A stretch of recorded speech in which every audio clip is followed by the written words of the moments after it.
ce système de l'arbinisme politique, de bordellerie politique, où le président d'ailleurs l'a critiqué, qui ne souhaite plus avoir des personnes. Le matin, c'est l'Union nationale qui fait un meeting, on voit la même personne l'après-midi chez le PDG, etc., où on cherche le fonds électoral. Il a condamné. Donc aujourd'hui, justement, il s'est dit au-delà des partis politiques. Oui, ce que nous condamnons aujourd'hui, c'est de dire, Monsieur le Président, excusez-moi du terme, autour de vous, il y a des perfides trompeurs qui sèment la peur. Moi, effectivement, je suis militant du Parti démocratique gabonais, par sa vision de construire le Gabon. Et c'est cette nuance-là qu'il faut vraiment lever au sein de la classe politique. Les insuffisances, les incompétences de certains de nos compatriotes ne doivent pas impacter sur ce que d'autres pourraient apporter au pays.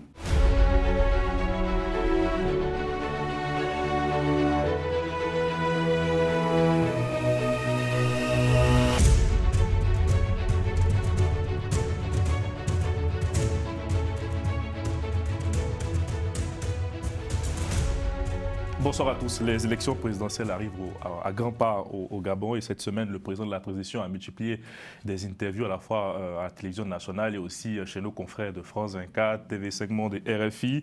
Avec mes invités, nous reviendrons donc sur ces prises de parole du président de la transition. Et donc pour en parler, je reçois Cyril Ona, coordinateur du mouvement Éveil. Bonsoir Cyril. Merci, bonsoir. Et Sylvain Obama, porte-parole du mouvement ADS. Bonsoir maître. Merci Carlyle, bonsoir Gaël à tous. Willy Mwembe, APAMA, c'est bien ça? C'est bien ça. Acteur de la société civile, bonsoir. Bonsoir. Merci à vous d'avoir répondu présent à notre invitation.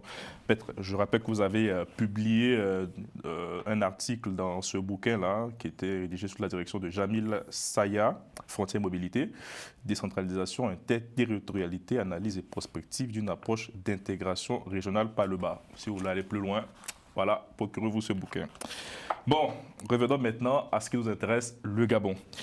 Comment avez-vous, monsieur, trouvé le président de la transition? C'était sa première interview télé, de mémoire, depuis qu'il a la responsabilité, depuis qu'il s'est mis à disposition de l'armée. Comment vous l'avez trouvé, Cyril? Sur la forme d'abord.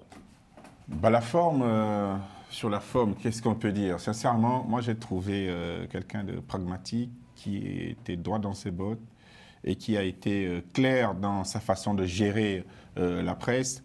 C'est-à-dire qu'aujourd'hui, dès sa prise de fonction, il s'est mis au service des Gabonais. Son intérêt principal aujourd'hui, et comme il l'a dit, c'est servir le pays. Et donc, ça ne m'a pas surpris, contrairement à ceux qui écument les plateaux télé. C'est quelqu'un qui l'a bien rappelé, il a des ennemis qui sont là. C'est la vie chère, c'est le quotidien des Gabonais, c'est les délestages. En gros, tous les mots qui minent la vie du citoyen gabonais. Et c'est ça qui m'a plu. Maître. Oui, bonsoir à tous. Je vais quand même faire une analyse sur ces interviews. Sur la forme d'abord. Oui, sur la forme. Sur la forme, alors le président était vêtu de costume sombre, qui rappelle un peu un aspect de présidentialité. Il était aussi maquillé, comme cela se doit, pour faire un peu fuir cette image de militaire. Je pense qu'il avait une image assez lisse, bien évidemment assez pragmatique, mais pour faire taire cette image de militaire. Oui. Et moi, je dirais que j'ai vu un civil donc, qui s'est présenté aux journalistes en tant que civil, parce que c'est lui le candidat, il est candidat aujourd'hui à l'élection présidentielle, et c'était également pour montrer qu'il a été militaire et maintenant il est civil, donc pour répondre au droit gabonais. Vous savez, la démocratie ne s'exprime que dans le cadre de la loi, et donc aujourd'hui on a un candidat, M. Brice Clotaire Oligui Nguema, qui n'est plus général. Donc c'est plutôt ce que j'ai pu observer rapidement, si on parle de la forme, et ensuite on viendra... Dans le fond maintenant, et on y va dans le fond, parce qu'il était, dans chacune de ses interviews, il était interpellé sur le fait qu'il avait, en quelque sorte, promis de rendre le pouvoir aux civils. Et là, il s'est défendu en disant, vous voyez, moi-même, je suis un civil aujourd'hui. Est-ce qu'il vous a convaincu en évoquant cet argument-là, Maître Bam? Alors, il n'a pas convaincu grand monde, mais c'est de la rhétorique politique. Aujourd'hui, je l'ai déjà dit ici sur le plateau, le débat sur la candidature d'Oligui n'est plus à traiter. il est, le 12 avril, à des élections présidentielles, qu'il ait trahi sa parole en considérant qu'il n'a pas dit qu'il ne se présenterait pas, il appartient, et comme je l'ai indiqué, aux Gabonais de juger si la parole présidentielle, qui est si importante, a été trahie. Et le 12 avril, les Gabonais sont libres de dire si oui ou non ils font confiance au président Oligui. Mais je pense qu'aujourd'hui, le débat est ailleurs. Il doit intervenir sur des projets de société. Trois interviews, 3 questions sur la même thématique, ça démontre que oui, il y avait une ambiguïté sur le... Oui, tout à fait. Ça veut dire qu'en fait, les chancelleries en parlent, mais en tout état de cause, le Gabon est un État souverain. Le président a dit ce qu'il avait dit le 4 septembre 2023. Aujourd'hui, il est candidat aux élections législatives, plutôt présidentielles. Je réitère que le débat est ailleurs. Il appartient aux Gabonais, en âme et conscience, de juger le 12 avril 2025 si la parole du président est valable ou non. Cyril, selon vous, il ne s'est jamais régné aujourd'hui, le président n'a jamais remis en cause sa parole du lendemain du coup de la libération, comme vous dites? Non, mais moi je vous ai toujours dit que c'est le peuple qui est souverain. Et c'est un peu ce que M. Obama vient de vous expliquer. Donc nous sommes un État de droit. Et la loi gabonaise est claire.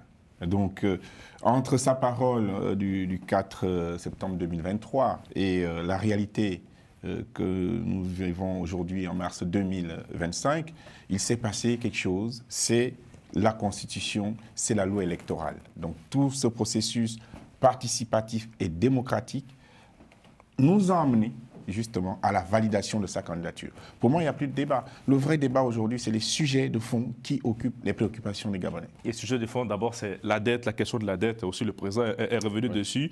Et il a dit, ce n'est pas moi qui ai créé cette dette, c'est le passif.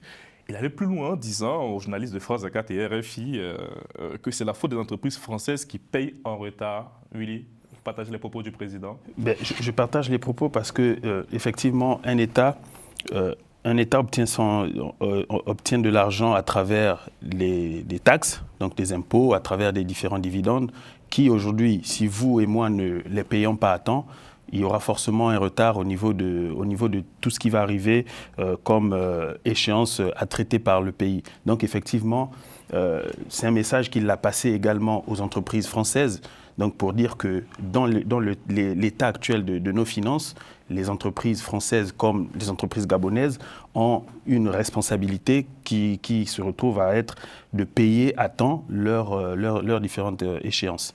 Moi, je m'excuse un peu. Alors, je vais dire, effectivement, la question de la dette est une question grave et complexe. Une question de souveraineté pour nos pays et surtout, elle peut obérer l'avenir de nos générations.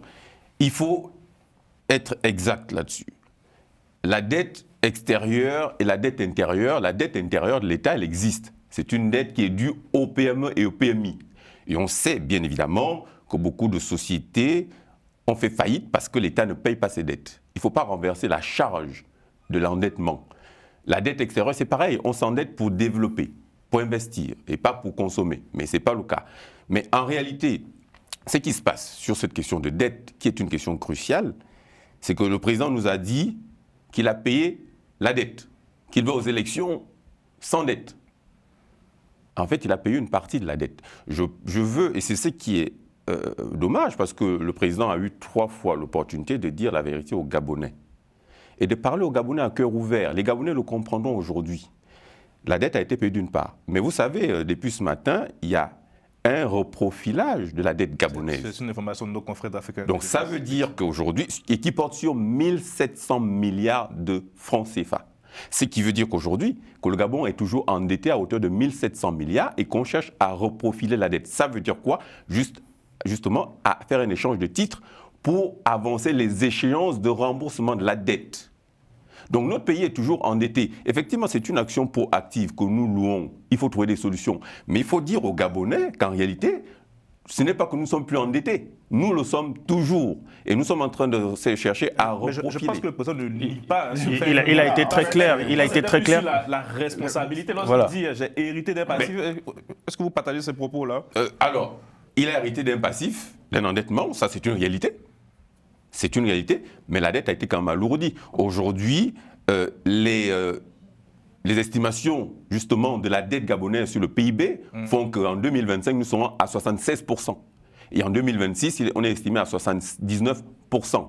C'est très grave parce qu'en réalité, dans ce genre de situation, cela a un impact sur justement les capacités d'emprunt du Gabon et sur le fait que les investisseurs vont effectivement mesurer la capacité de remboursement de notre pays et le pouvoir de lui prêter des fonds. Ce qui peut obérer les projets d'investissement, dont les projets sociaux, etc. Donc il faut dire les choses aux Gabonais, et les Gabonais le comprendront. Mais effectivement, on peut comprendre que nous sommes en période de campagne et qu'on dit certaines choses et on occulte d'autres. Mais la réalité, elle est celle-là. Il faut que nous soyons prêts à supporter qu'après l'élection présidentielle, il y aura une cure d'austérité. C'est une réalité. Je pense que les propos du président ont été très clairs. Lorsqu'il a parlé de payer la dette, il a parlé de payer les différentes échéances. Il n'a pas été question de dire qu'aujourd'hui, le Gabon n'est plus endetté. Il n'existe aucun pays au monde qui ne soit pas endetté. Aujourd'hui, les grandes puissances comme les États-Unis ou la France ont des dettes. Aujourd'hui, ce qu'il faut dire, et c'est la raison de ma présence ici et comme sur d'autres plateaux par rapport à cette élection-là, c'est de dire, moi aujourd'hui, je suis ingénieur de formation et je suis chef d'entreprise. Je suis entrepreneur et donc ça veut dire que aujourd'hui, nous nous battons pour que le président de la transition inscrive dans son projet de société l'entrepreneuriat. Parce que le taux de chômage aujourd'hui des jeunes est inconcevable. Et c'est donc, on parle de la dette, on parle de l'économie du pays qui repose aujourd'hui sur la vente de notre pétrole en baril, sur la vente de notre manganèse qui n'est pas transformée, sur la vente du bois qui a commencé à être transformé et c'est très bien. Mais il faut aller plus loin. Aujourd'hui, la diversification de l'économie dont on parle doit passer par l'entrepreneuriat et l'entrepreneuriat des jeunes. Oui, c'est vraiment intéressant ce que vous dites, parce que certains opposants disent que la dette, c'est vrai, tout est endetté. Même en France, ici, on voit qu'on accuse Macron d'avoir cramé la caisse, pour faire simple. D'autres se plaignent du mauvais usage de cette dette, en quelque sorte. C'est la raison pour laquelle il a parlé aujourd'hui de la lutte contre les détournements de fonds, parce qu'on a une grande partie d'argent aujourd'hui qui pourrait servir. On parle d'entrepreneuriat. C'est ça? Voilà. Non, je ne parle pas des fonds vautours parce que je n'ai pas beaucoup de connaissances sur ça et je laisse la personne qui a évoqué qui est d'ailleurs candidat à l'élection présidentielle. Donc c'est lui qui va avoir la charge d'expliquer pourquoi il parle de fonds vautours et d'où est-ce qu'ils viennent. Mais moi, je vais parler des fonds qui appartiennent à l'État gabonais qui aujourd'hui, pour beaucoup, ont été détournés dans l'ancien système et qui auraient pu servir à construire des écoles, à construire des hôpitaux, mais également à financer l'entrepreneuriat. Et donc, c'est un terme aujourd'hui que les anciens dirigeants n'ont pas compris. Et nous, aujourd'hui, le combat est de faire en sorte que le président de la transition actuellement, et donc candidat à l'élection présidentielle, puisse inscrire de manière importante l'entrepreneuriat, parce que ce n'est que par là qu'on va enrichir le pays. Cyril, quelque chose à ajouter avant ? Non, mais tout simplement pour dire et relever le pragmatisme du président. Il ne nie pas la gestion qui a été la sienne. Bien au contraire, il l'assume. Et c'est ça, un homme d'État. Il faut assumer ses responsabilités. La dette, c'est un héritage. Hein. Nous sortons d'une république qui n'en était plus une, en réalité. Hein. Nous sortons d'un régime où, je parle sous le contrôle de M. Obama, où il n'y avait que des maquettes, où il n'y avait que des éléphants blancs, des promesses non tenues, des détournements de fonds. Nous sortons actuellement d'une transition où nous pouvons vérifier qu'il y a eu des constructions, des inaugurations, une planification qui est lisible. Le rachat d'Assala est là pour garantir la souveraineté au niveau de la gestion de notre pétrole, qui est notre première source de revenus. Il a annoncé le rachat aussi des actifs de Tullow, qui va augmenter la productivité du pétrole gabonais, toujours en nationalisant un peu la gestion, donc ce qui va augmenter un peu nos capacités financières. Donc moi je pense qu'aujourd'hui, nous allons vraiment vers le pragmatisme avec plus de réalisation, plus d'inauguration et moins de politique. Et là je rejoins Willy, l'entrepreneuriat. Il faut vraiment assainir le climat politique pour attirer les investisseurs. Maître. Alors, l'entrepreneuriat, c'est comme disait l'autre, hein, sur la décentralisation, en parler toujours, ne la faire jamais. On sait qu'effectivement, depuis les rapports du FMI, les PME et les PMI, l'entrepreneuriat sont la source de la croissance des pays en voie de développement. Mais en réalité, il y a d'énormes barrières qui s'affichent. Nous, Alliance démocratique et solidaire, nous avons un programme, un projet de société, justement, qui promeut l'entrepreneuriat, notamment l'entrepreneuriat de la diaspora. Donc le retour au pays de la diaspora qui investit. Mais cette diaspora, elle est confrontée à des blocages, donc à des barrières douanières, à des barrières fiscales. Donc c'est bien de parler de l'entrepreneuriat, mais de quel entrepreneuriat parle-t-on? De quelle communauté veut-on promouvoir l'entrepreneuriat? C'est de la diaspora, c'est du Gabon. Au Gabon, nous avons déjà la FEC, nous avons des institutions qui promeuvent l'entrepreneuriat. Mais une bonne partie des diasporas veulent entreprendre au Gabon. Mais à ces barrières-là, il faut des incitations fiscales et douanières. Et il faut justement créer un fonds spécifique d'investissement, comme le fonds sénégalais d'investissement ou le fonds éthiopien, etc., comme d'autres pays le font. C'est bien de parler d'entrepreneuriat, mais l'entrepreneuriat ne peut pas être promu si déjà il n'y a pas de règles, si on n'a pas un cadre juridique sécurisé. Pourquoi les investissements directs étrangers tardent à revenir au Gabon? Mais justement parce qu'il n'y a pas de sécurité juridique. Il n'y a pas une administration incertaine qui agit sur des règles qui ne sont pas respectables de l'état de droit, où il y a la corruption. La légalisation des actes administratifs, c'est le simple exemple, où il faut payer la légalisation d'un acte de naissance à 1000 francs, justement, pour pouvoir légaliser un acte de naissance. Donc, où les circuits administratifs sont tellement touffus d'intermédiaires, justement, pour capter le fonds. Donc, en réalité, c'est bien d'en parler, mais il faut aussi instaurer des règles. Et je veux rebondir là-dessus. Mon compatriote Cyril on a indiqué que nous héritons d'un État chaotique, où il n'y avait que des maquettes. Mais j'ai envie de lui retourner, mon cher compatriote. Mais vous étiez dans cet État. Vous étiez dans ces maquettes. Vous étiez, je veux bien. Oui. Vous étiez soutien d'Ali Bongo en 2009, oui. En 2016 et en 2023. Donc en réalité, nous disons aussi aujourd'hui, vous vous transformez en défenseur du CTRI. Disons que nous sommes dans les réalisations. Mais il faut que vous soyez cohérents. Je veux bien. Non, si vous me permettez.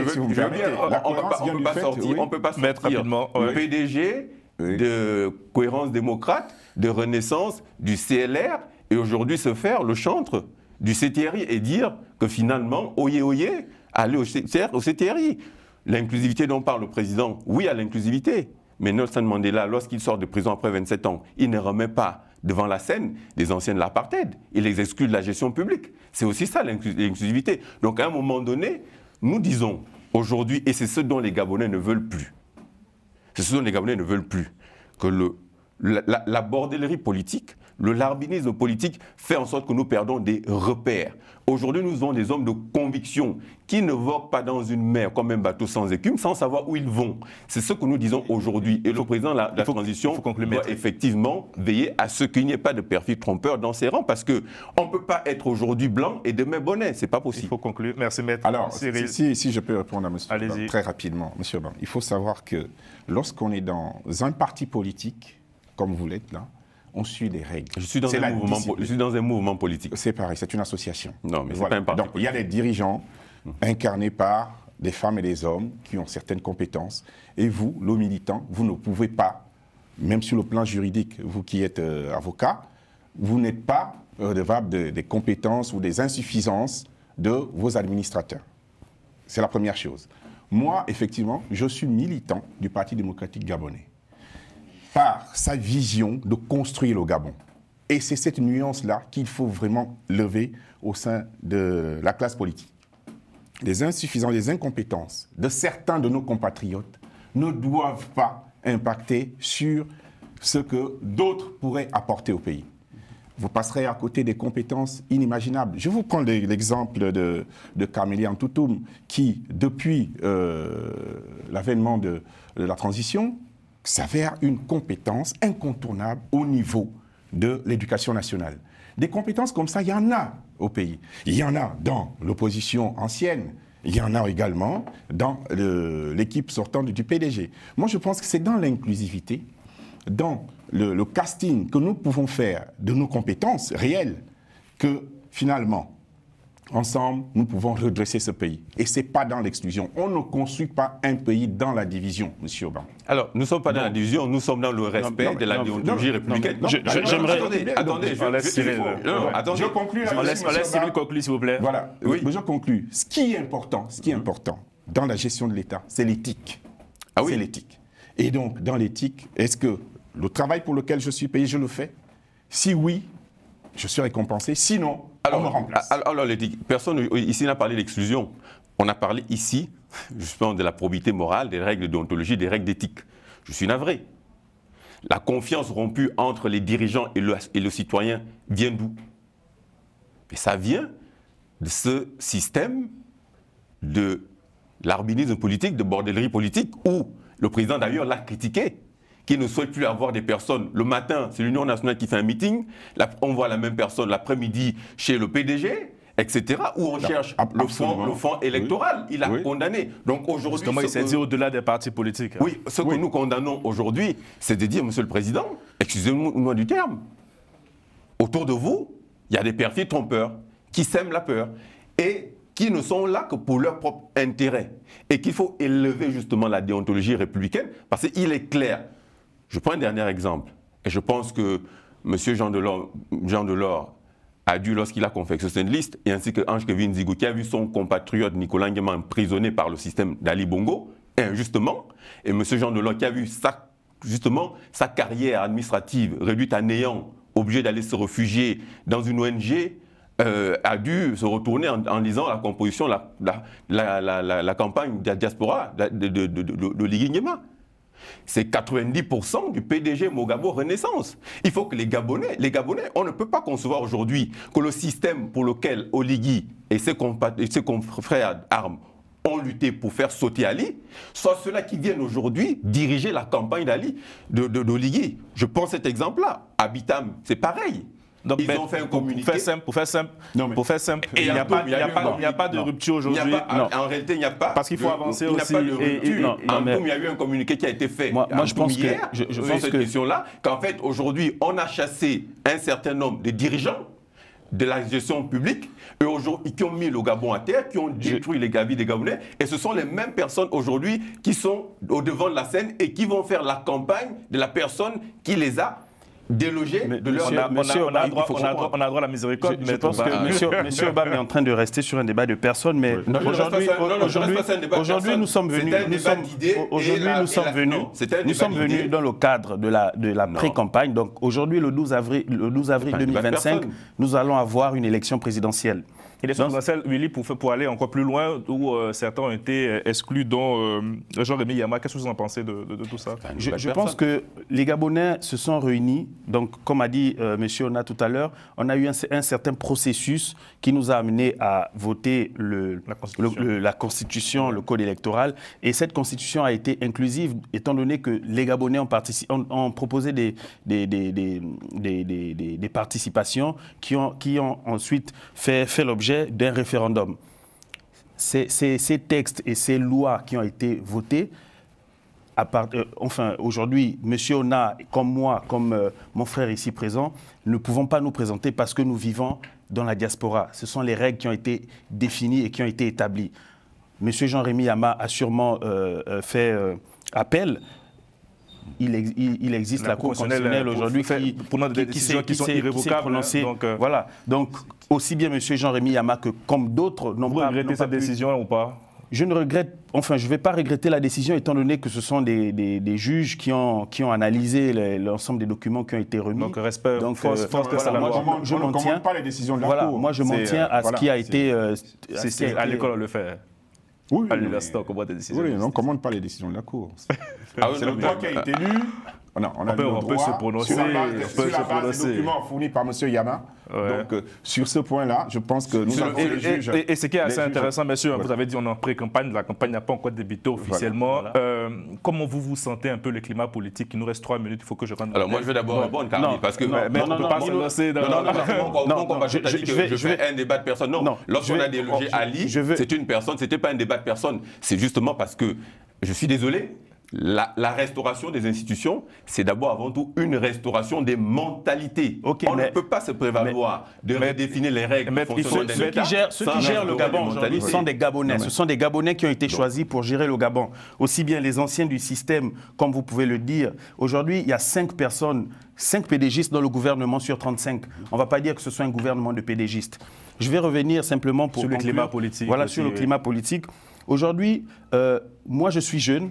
je suis entrepreneur et ce que j'aimerais que M. Brice Clotaire Oligui Nguema, qui est le candidat que moi j'ai choisi et que j'aimerais que la jeunesse suive, est qu'ils prennent en compte les aspirations profondes de la jeunesse comme ils l'ont fait le 30 août 2023 avec ses frères d'armes, c'est-à-dire le coup de la libération. Et donc aujourd'hui, nous aimerions que M. Brice Clotaire Oligui Nguema place l'entrepreneuriat au cœur de son projet de société. Mais parce que nous sommes force de proposition, mais nous aimerions également être force de réalisation. C'est pour revenir à ce que disait mon frère Obama tout à l'heure, l'entrepreneuriat aujourd'hui est très mal compris parce que les gens qui parlent d'entrepreneuriat sont des hommes politiques. Il faut des entrepreneurs pour parler d'entrepreneuriat. Ce sont les hommes politiques qui dirigent le pays, qui voient les décisions. Oui, après tout est politisé, on peut le dire. Les entreprises, aujourd'hui, lorsqu'on cherche des marchés autres, on utilise des différents réseaux, c'est de la politique. Mais aujourd'hui, je parle d'entrepreneuriat parce qu'aujourd'hui, ce sont des entrepreneurs qui comprennent les enjeux de l'entrepreneuriat, les difficultés. Moi, j'entreprends au Gabon, j'ai une société au Gabon, j'ai une société en France. Aujourd'hui, je comprends... Et est-ce que vous pensez que le président Oligui, depuis qu'il est arrivé au pouvoir, a mis en place une politique pro-business, vous qui êtes... Aujourd'hui, il a installé un cadre.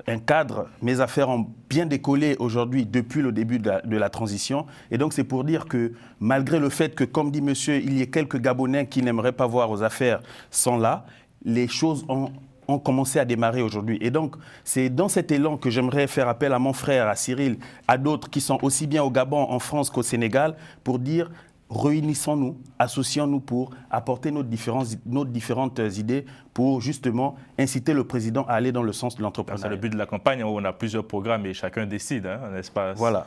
Oui. Maître Obama, il faut... Oui, et nous, je sais que vous êtes un peu frustré, mais bon, c'est le temps parti. Et nous avons effectivement un projet de campagne sur les 100 premiers jours. Qui soutient qui finalement à la présidentielle? Alors, ADS soutient le Gabon et la République gabonaise, c'est-à-dire qu'aujourd'hui, nous avons un projet qui inclut la question de la justice. Pour nous considérons aujourd'hui qu'il faut une prison ferme pour les détourneurs de fonds publics. Il faut une prison ferme pour les personnes qui violent les mineurs, pour les personnes qui commettent des incestes familiaux, parce que c'est aussi... ça détruit aussi nos sociétés, on n'en parle pas beaucoup, des incestes familiaux, donc des oncles, des tantes ou des grands-pères qui violent les petites filles. Il faut de la prison ferme pour ces personnes-là. Sur le plan de l'éducation, je suis désolé, nous avons besoin d'une éducation juste de qualité et gratuite. École cadeau, hôpital cadeau, travail pour tous, ce n'est pas un slogan qui est aujourd'hui désuet, c'est toujours d'actualité. Nous souhaitons que ce soit renforcé. Sur le plan de la santé, nos hôpitaux sont malades, le personnel est sous-qualifié. La gratuité de l'hôpital dont on parle, c'est un leurre. Donc nous souhaitons aujourd'hui que la CNAMGS reprenne le paiement du ticket modérateur et que les Gabonais ne se voient plus refoulés par les pharmaciens qui refusent d'accepter leur carte CNAMGS. Et c'est 80% de Gabonais économiquement faibles qui sont dans cette situation. Il faut effectivement accentuer ces éléments-là et nous, à ADS, c'est sur ces éléments-là que nous attendons le président de la transition. Nous sommes toujours du côté de ceux qui ont faim, de ceux qui n'ont pas un toit pour se lever. Donc vous n'excluez pas de soutenir le général Oligui? Nous n'excluons pas de soutenir le candidat de la République qui porte les aspirations profondes du peuple gabonais. Cyril, pour conclure. Moi, je voudrais dire tout simplement à M. Obama qu'en réalité, le vrai problème du non, mais Gabon... monsieur Ona, c'est pas moi que vous le dites. Non, mais vous m'avez vexé, je dois vous répondre. Donc, je dis ceci. Lorsqu'on est un entrepreneur comme moi, un chef d'entreprise, je suis ingénieur de formation, j'entreprends depuis plus de 20 ans, je vis de ça. Et lorsqu'on regarde l'état de son pays, on se doit, de temps en temps, de poser des actes au pays pour embaucher les Gabonais. On peut, parallèlement à ça, avoir des convictions politiques. C'est mon cas. Et mon souhait a toujours été d'avoir un parti fort dans lequel les Gabonais se retrouvent. Moi, je vais parler un peu de mon changement de parti politique. Lorsqu'on me met à la tête des jeunes qui sortent de collège et qui ne connaissent rien à la politique, et c'est eux qui viennent diriger le parti, je m'en vais, je vais ailleurs, parce que je cherche ce qui est mieux pour mon pays. Voyez-vous, parallèlement à ça, je ne vis pas de politique. Vous allez voir, toutes mes associations que j'ai créées, je les finance moi-même. Je ne bénéficie pas de subventions de l'État, ni aucun mécène. Je les subventionne moi-même. Je vous mets au défi de me prouver le contraire. Mais qu'à cela ne tienne, je crée des entreprises en France, j'en ai 2. Dans le transport Et si on veut vérifier, moi j'ai un peu vérifié, vos deux entreprises sont en liquidation. Donc, excusez-moi du terme, monsieur. Vos deux entreprises sont en liquidation. Bon, on verra. Vous avez. Désolé.